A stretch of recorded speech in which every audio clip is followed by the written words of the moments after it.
My name is Emily Carter. I am 34 years old, and last Christmas, my life was torn open at the family table. In front of cousins, aunts, and neighbors, my mother raised her glass and declared that I was not her child. The room froze. Forks dropped and humiliation burned through me. But what no one expected was the flash drive hidden in my purse, the evidence that exposed my mother's lies, my siblings' betrayal, and my father's silence. Stay with me, because the moment I pressed play on that screen shattered everything my family tried to hide for years. The snow fell in heavy sheets as I drove down the familiar road that led to my parents' house in Springfield, Ohio. The windows glowed against the dark sky, a beacon of warmth and family. The scent of roasted turkey and spiced wine hit me the moment I opened the car door. For a second, I told myself this time might be different. Then I tightened my coat and carried my bag up the stone steps, my breath fogging in the cold night air. Inside, the sound of chatter and Christmas music wrapped around me. Relatives hugged one another in the entryway, laughter spilling from the living room, where the tree sparkled with white lights. I set down my suitcase by the stairs and removed my coat, forcing a smile, as I stepped into the dining hall. The table stretched across the room long enough to hold 20 people covered with china and polished silver. Name cards marked each seat. My eyes scanned for mine and found it tucked at the very end near a drafty window. The card had been half hidden behind a poinsettia arrangement, as if someone hoped I might not notice. I sat quietly smoothing my dress, trying to steady my pulse. Daniel, my younger brother, was already near the head of the table, regaling our uncles with stories about the real estate market. He laughed loudly, clinking glasses, every eye on him. Chloe, my younger sister, leaned close to our mother, showing her something on her phone. She wore a silk blouse that shimmered under the chandelier. Compliments floated her way with ease. At the other end of the table, I adjusted my mismatched water glass and folded the napkin in my lap. The difference in attention was obvious, but not surprising. Food arrived, plates passed hand to hand. I murmured thanks when dishes came my way. Conversation flowed around me, but never to me. My father, Robert, sat halfway down the table, his shoulders tense, his gaze fixed on his plate. He swirled the stem of his wine glass but never drank. Once when my eyes found his, he looked away quickly, as if the weight of my stare was too much. That silence from him hurt almost as much as my mother's indifference. He knew, always knew, yet never spoke. The evening continued with polite laughter and glasses refilled. I listened to Daniel boast about a new development project, and Chloe talk about her growing following online. Each word seemed rehearsed, each nod from our relatives automatic. I kept quiet, cutting my turkey, letting the noise wash over me. The draft from the window bit at my shoulders. Still, I sat straight, determined not to show discomfort. Years had taught me that any sign of weakness only fed their narrative that I did not belong. Then, as dessert plates were cleared, my mother stood. Margaret Carter, 58 years old. Pearls catching the light, commanded the room with a smile too tight to be warm. She lifted her champagne glass, and the room hushed. My chest tightened. I expected another speech praising Daniel's ambition or Chloe's elegance. Instead, she began with words that sounded harmless. This is the season for family, for celebrating those who make us proud. Heads nodded, glasses lifted. I braced myself, every nerve alert. Her smile faded. And sometimes it is the time to admit what should have been said long ago. We do not have a daughter named Emily. She is not part of this family. The words landed like a blow. My stomach dropped. My throat clenched so tight I could hardly breathe. A burning sting rose behind my eyes, begging to spill, but I forced it down. Around me, silence filled the room so heavy it seemed to press on my chest. Daniel's lips curled into a small grin. Chloe lowered her gaze, cheeks pink, hands folded neatly in her lap. My father's glass trembled slightly in his hand, his eyes fixed on the tablecloth, refusing to meet mine. I sat, frozen fingers gripping the base of my glass, pulse hammering in my ears. The humiliation pulsed through me sharper than any words spoken to me before. Every cousin, every aunt, every neighbor invited tonight now knew I had been erased from my own bloodline. They waited to see what I would do. Cry, argue, storm out. I did none of those things. I lifted my chin, kept my breath steady, and stared back at the woman who had given me life and had just denied me in front of everyone I knew. The ache in my chest spread deeper, not just from this night, but from years that led here. And as I sat there in the thick silence, an old memory stirred a birthday I had spent waiting alone in a park when no one came. That memory pressed forward now, refusing to stay buried, reminding me that this moment was not new. It was only the loudest echo of what had always been. I was 10 years old the first time I understood that I was not the child my parents celebrated. That Christmas morning I woke to the sound of wrapping paper tearing and laughter echoing from the living room. Daniel and Chloe were already knee-deep in gifts boxes piled high around them, my mother snapping photos, while my father clapped Daniel on the back for some toy car he had barely unwrapped. My stocking hung limp on the fireplace, a single chocolate bar inside, and when I stepped closer, no one paused to notice. Later, when everyone had drifted off to play with their new gadgets, I was left to sweep up torn ribbons and vacuum pine needles from the carpet. It became my role, the one I slipped into, without being told.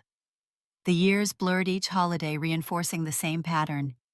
Daniel with his trophies from Little League, Chloe with her crowns from pageants, and me with perfect report cards folded neatly in a drawer no one asked to see.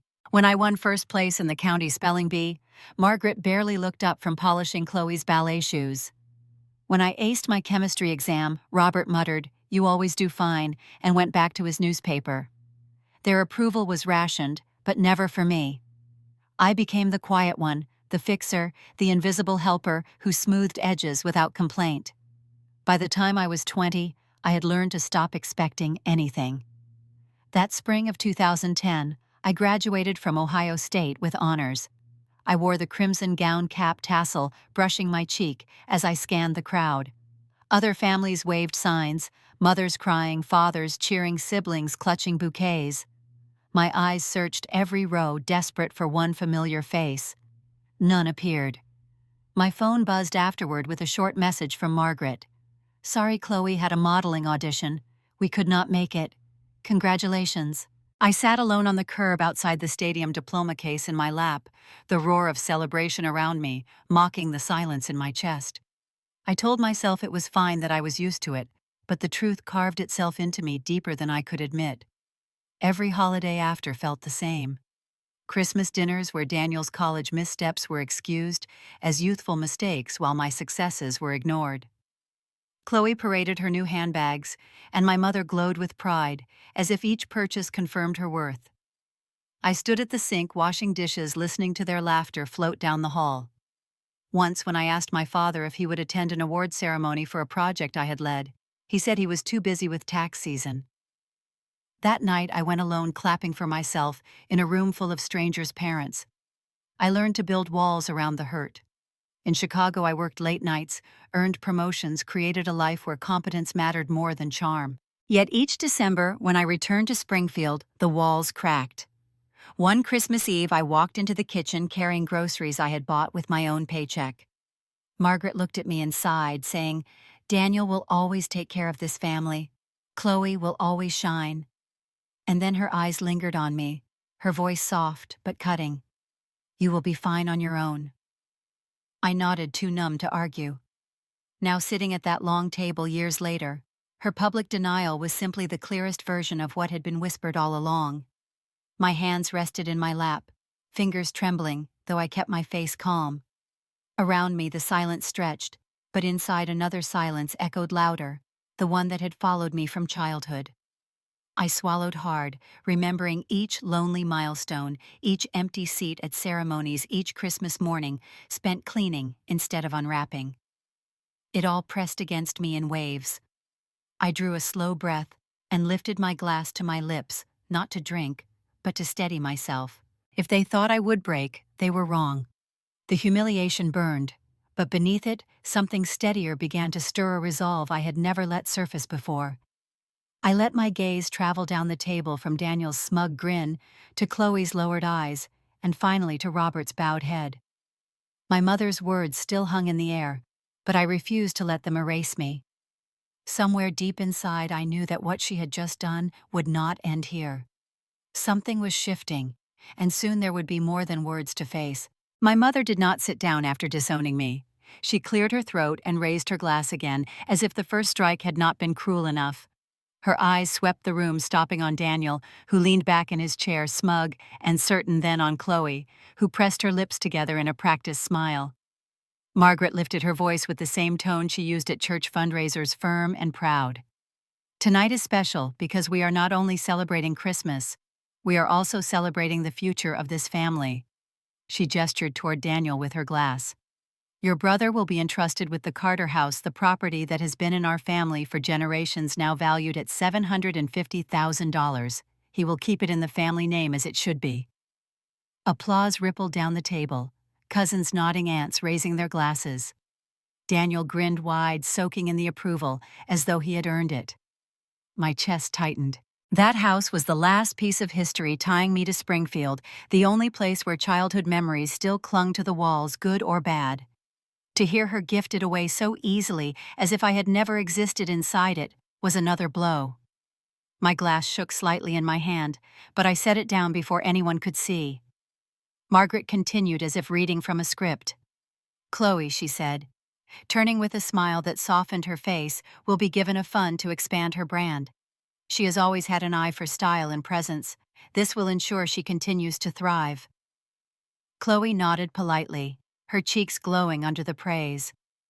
The rest of the family murmured approval, their attention sliding right past me, as if I were only part of the furniture. No mention of me.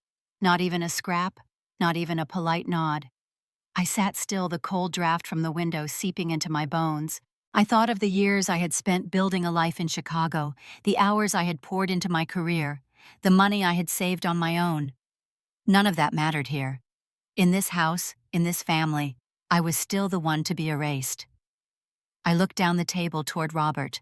My father's face was pale, his mouth tight. His hand hovered near his glass, but he did not drink. When our eyes met for the briefest moment, he shifted in his seat and looked away. The gesture was small, but it carried the weight of decades. He would not defend me. He never had. Daniel raised his glass in thanks, his voice carrying with practiced ease. I will take care of this house and make sure it stands strong for generations. It belongs with me. He looked directly at me as he said it, a glint of triumph in his eyes. A few guests chuckled lightly, though most avoided watching my reaction. My hands balled under the tablecloth nails, pressing crescents into my palms. Margaret clapped her hands lightly, satisfied with the moment. This is how we ensure our family name continues, she said, her smile thin and sharp. This is the legacy. The candles flickered in the draft, and I felt their warmth contrast with the chill crawling down my spine. Legacy. A word she wielded like a weapon, one that cut me out without hesitation. I forced my shoulders back and lifted my chin. I would not let them see me crumble. My silence was not surrender. Beneath the humiliation, a fire stirred sharper than grief. I could feel the shape of it forming, though I did not yet know what I would do with it. What I knew for certain was that this night had drawn a line clearer than ever. I was not just disowned in words. I was publicly erased from the future of the family. I let my gaze rest on Robert one more time. His jaw worked, his eyes lowered, and the shame in his silence settled like a stone in my chest. Around us the conversation picked up again, glasses, clinking, voices rising with the comfort of wealth and tradition. They thought the night had returned to normal. They thought I would sit quietly as always. They had no idea that the weight of what they had just done would not disappear into silence this time. It was only the beginning, and the secrets I already carried would not stay hidden much longer. I remembered the night 4 years earlier, when the truth had first slipped through the cracks. It was the summer of 2019, and I had returned to Springfield for a weekend visit. The house was quiet, except for voices drifting from the sunroom, where my mother and Chloe thought they were alone. I had gone upstairs to retrieve a sweater when I heard them. Their words carried clearly down the hall, sharp and calculating. Chloe asked how soon they could remove my name from the estate documents. Margaret replied with a sigh of irritation that I had never contributed to this family anyway, that the Carter property and everything tied to it would be safer in Daniel's hands. My stomach had turned cold as I leaned against the wall, every syllable confirming what I had long suspected. I crept away before they could notice, but the echo of their voices followed me back to Chicago. That memory had haunted me until the day I stumbled across something more tangible. I was visiting Springfield again later that year and borrowed my father's old laptop to check an email account while mine was being repaired. The machine was sluggish, its files messy, but curiosity pulled me deeper. Hidden in a folder of tax documents, I found scanned statements from Carter Realty, the small property business my father once managed. Among them were transfers, large sums moved discreetly into an account under Margaret's name. The notes attached read maintenance reimbursement and family expense, but the amounts were far beyond anything normal. My breath caught as I clicked through page after page, each one confirming money had been siphoned off quietly for years. Robert had either turned a blind eye or was too worn down to fight it, but the trail was there in black and white. I copied everything to a flash drive, hands trembling as I slid it into my purse. For the first time, I held more than suspicion. I had evidence, the kind that could not be brushed aside with a smile or a cutting remark. I told no one, not even Helena, though she had been my closest friend since college. Some part of me was afraid to name it aloud, as if saying it would force me to confront the storm that would follow. Instead, I carried it back to Chicago, hidden, but never forgotten. Months passed before the second piece fell into my hands. It was late on a December night when I returned to Springfield for the holidays. The house smelled of pine and cinnamon, yet the warmth felt staged. I had gone out to the porch for air when I realized my phone had begun recording by accident in my coat pocket. At first it was just muffled voices, then clarity sharpened. Margaret and Chloe were in the kitchen, their laughter low, their words precise. Chloe pressed for details about how much she would receive once Daniel secured the property.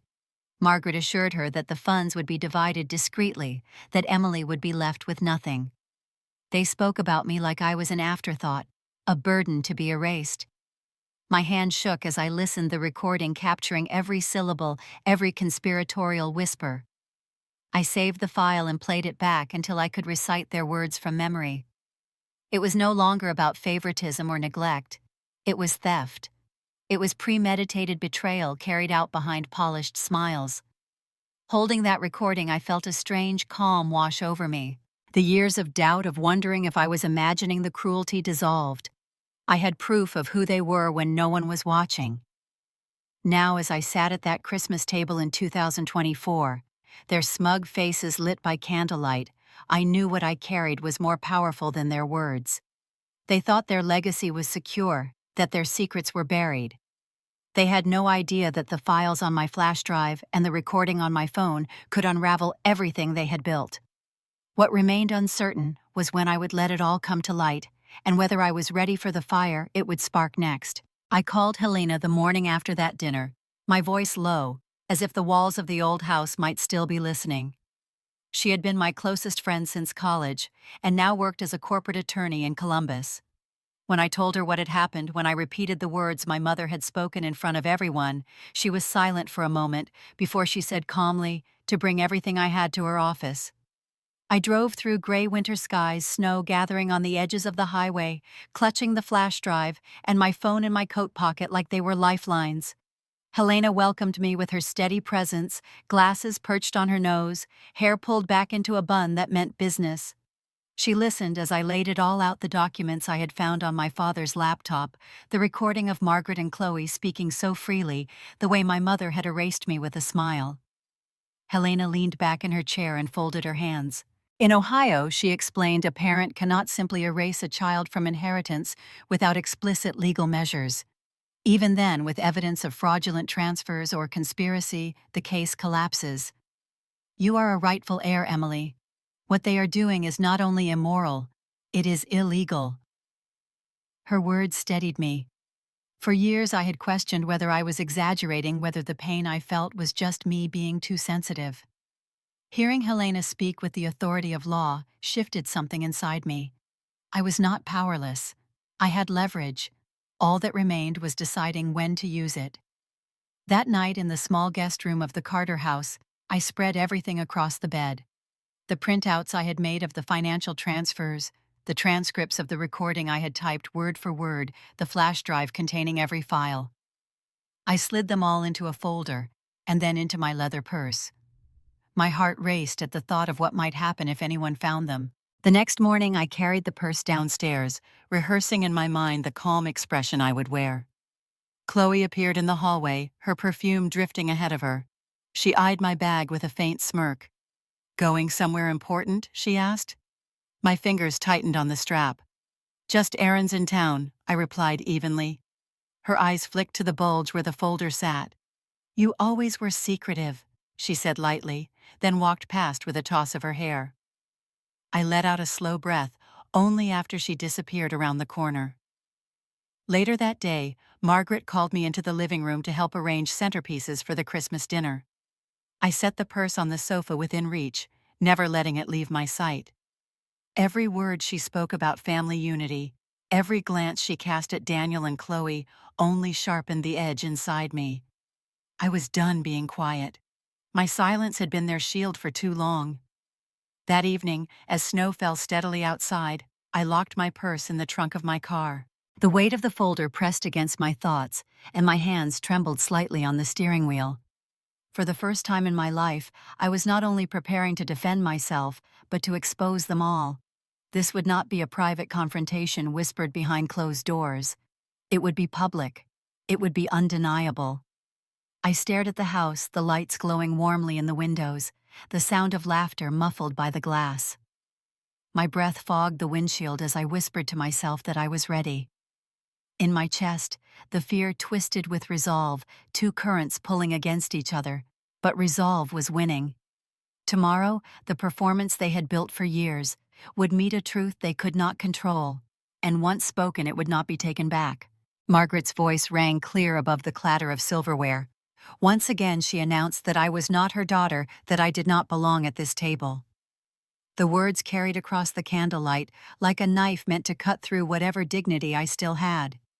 For a heartbeat, the room waited for me to shrink, to lower my eyes, to stay silent as I always had. Instead, I pushed back my chair and stood. My legs felt steady, my breath even. I met her stare with calm steel and said, "If that is how you want to paint me, then everyone here deserves to see the truth." Gasps fluttered through the room as I reached into my purse and pulled out the small black flash drive. Daniel shifted in his seat, confused, while Chloe's lips pressed tight into a nervous line. My father froze, his hand still on his wine glass. I walked to the television mounted on the wall and handed the drive to my cousin, who worked in IT and had been fiddling with the system for music earlier. "Plug this in," I said quietly. He hesitated, eyes flicking to Margaret, then slid it into the port. The screen flickered, and a video loaded. At first it was grainy audio, my mother's voice unmistakable. She spoke of transferring money, of hiding accounts, of making sure Daniel inherited the Carter house alone. Chloe's laugh followed, light and sharp. A hush fell over the table. Margaret stood motionless, her face pale, while Chloe's hand clutched at the edge of her napkin. Then came the second clip, the camera focused on a series of scanned emails.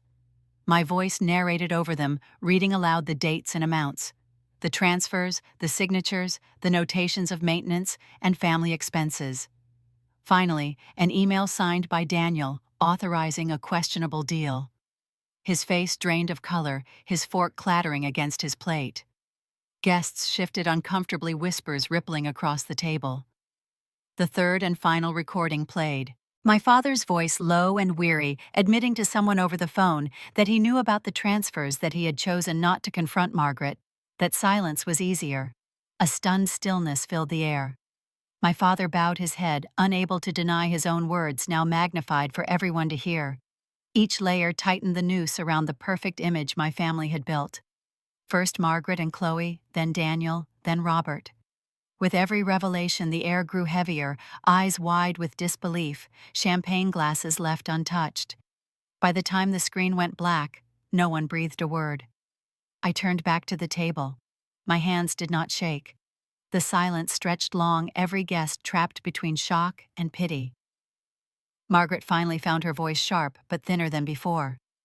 "This is slander," she snapped, but the quiver in her tone betrayed her. Daniel tried to speak, but his words tangled.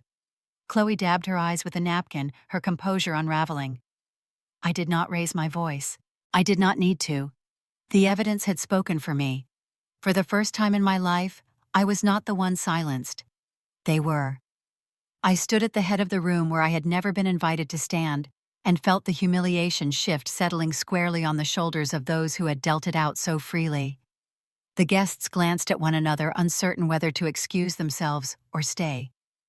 Some avoided my gaze. Others gave me the smallest nods of acknowledgement. It no longer mattered. What mattered was that the secret was broken, the mask shattered. Margaret gripped the back of her chair, her knuckles white. My father's eyes stayed downcast, his jaw clenched. Daniel muttered under his breath, but offered no defense.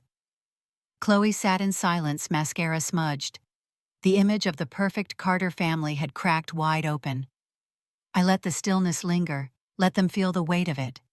This was no longer about me being excluded. It was about them being exposed. And as the fire from the fireplace snapped in the quiet, I knew this night was far from finished. The fallout had only begun, and the reckoning was waiting just beyond the silence. Margaret's voice broke the silence, first sharp and brittle. "This is fabricated," she said, her hands trembling against the back of her chair. "None of this is real." She tried to force authority into her tone, but it cracked under the weight of what everyone had just seen. Before I could respond, Robert pushed back his chair and rose to his feet. His eyes were wet, his shoulders sagged with years of secrets he had carried. "It is real," he whispered, his voice shaking. "Every word of it is true. I should have stopped it, but I did nothing." The room seemed to tilt as his admission sank in. My mother's face blanched, and Chloe gasped audibly, her hand flying to her mouth. Daniel jumped in quickly, his voice strained with desperation. "Dad, you do not know what you are saying. This is out of context." He turned toward the guests, waving his hands. "My sister has always been dramatic. She twisted things to make us look bad. You cannot take this seriously." His laugh was hollow, his eyes darting as murmurs spread around the table. Chloe followed, her voice pitched high, as if volume could drown the truth. "Emily always exaggerates. She has resented us since we were kids. This is just revenge." She fumbled with her napkin, her cheeks streaked with tears, but the guests were no longer sympathetic. They had watched the evidence themselves. No one could deny what they had heard. Whispers rippled through the room, sharp as glass. Aunts and uncles exchanged uneasy glances. Cousins stared down at their plates. The perfect Carter family image was gone, replaced by suspicion and shame. Margaret's eyes darted from one guest to another, desperate for someone to defend her. But no one did. Then Helena stepped forward. She had arrived quietly that evening, as my guest blending in among the crowd, but now she held a folder in her hand. Calm and deliberate, she laid the documents on the table. "I have reviewed the transfers," she said, her voice steady and under Ohio inheritance law. "Emily Carter remains a rightful heir. Any attempt to cut her from the estate without due process is invalid." She tapped the folder lightly. "These emails and recordings are admissible as evidence of conspiracy and financial misconduct." The room held still as her words sank in. The authority in her tone left no room for argument. Margaret's mouth opened, but no sound came out. Robert lowered himself back into his chair, burying his face in his hands. Daniel clenched his fists, glaring at me with hatred that could no longer disguise fear. Chloe shook her head weakly, whispering something under her breath that no one could hear. My heart pounded, but it was not fear anymore. It was release. Years of silence unraveled in that moment, replaced by something stronger. For once, the truth had been given weight, not dismissed as melodrama. For once, I was not the invisible daughter. Helena closed the folder and met my gaze with a nod. The guests shifted, some standing, their voices low but firm. The tide had turned. Margaret's power had dissolved, stripped away not just by me, but by law, by evidence, by the undeniable weight of her own words. I looked around the room at faces that once turned away from me, now watching her with disappointment, even disgust. The humiliation she had thrown at me had returned tenfold. The legacy she had fought to protect was slipping through her fingers. I sat down again, calm and steady, my hands folded in my lap. The silence that followed was no longer suffocating. It was cleansing. Margaret tried to speak once more, but her voice faltered and she sank into her chair, her pearls trembling against her collarbone. The balance had shifted. The story of the Carter family was no longer hers to control. It was mine. And though the truth had finally been spoken aloud, I knew the consequences had only just begun, and the cost of that night would reach far beyond the dining room walls. In the weeks that followed, Springfield buzzed with whispers. Neighbors who once admired my mother's sharp outfits and polished manners now avoided her at the grocery store. Invitations stopped arriving. Committees she chaired replaced her quietly, and the phone that once rang constantly with social calls grew silent. Her pearls still clung to her neck, but the pride in her walk was gone. Margaret Carter had lost her stage, and the community she valued most turned its back on her. Daniel faced questions from every angle. The real estate office where he worked suspended him after the emails surfaced, and soon investigators began digging into his deals. His confidence faded quickly, the grin he wore at the Christmas table nowhere to be found. Chloe fared no better. Her lifestyle brand faltered when the recording of her scheming mother spread among acquaintances. Sponsors backed away. Partnerships dissolved, and she was left scrambling for footing in a world that demanded authenticity she had never learned to show. Robert did something I never expected. A week after that night, he called me, his voice unsteady, asking if I could meet him at the small diner off Main Street, where he used to take me for pancakes when I was little. When I walked in, he looked older, his eyes hollowed with regret. He told me he had started seeing a therapist, that he needed to understand why he had chosen silence for so long. His apology was not polished, not rehearsed, but raw. I listened, unsure if forgiveness would ever be easy, but for the first time in years, I believed he wanted to change. The house itself, the Carter home that had held so many memories, both warm and cold, became the center of legal discussions. With Helena's help and the evidence I provided, the court confirmed my status as rightful heir. Any attempt to move the property solely to Daniel was void. For the first time, I had a say in what would happen to the place that had defined my childhood. Walking through its hallways later, I felt both sorrow and relief. The walls no longer carried only the weight of rejection. They carried my victory too. When the dust began to settle, I returned to Chicago. The skyline greeted me like an old friend, the hum of the city reminding me that life could be built far from the shadows of Springfield. I returned to my office, dove into projects that challenged me, and felt a steadiness I had not known before. My phone buzzed one evening with a message from Cole Bennett, an entrepreneur I had dated briefly years earlier. He wrote that he had read about the case in passing, that he admired the strength it must have taken, and asked if I wanted to meet for coffee. I stared at the screen, a small smile tugging at my lips. It was not about romance, not yet, but about possibility. About a door opening where once they had all been slammed shut. Looking back, that Christmas dinner had been meant to erase me. Instead, it gave me back everything I had lost. My voice, my dignity, my place. I had not just survived their rejection, I had shattered the illusion they had built piece by piece with nothing more than patience, evidence, and the truth. That Christmas I learned that justice does not always arrive with thunder. Sometimes it comes in the form of a calm voice, a steady hand, and proof that cannot be denied. I walked away, not just as the daughter they had tried to erase, but as the woman who chose to stand tall in the face of it all. Jiangxin namda, toikomchi leilai chodung, toida leilai qingming. And now I want to hear from you. Have you ever faced a moment when silence felt easier, but truth was the only path forward? Share your thoughts, because stories like these remind us that justice can be quiet, but it can also be powerful. Stay with me, because the next story may be closer to your heart than you think.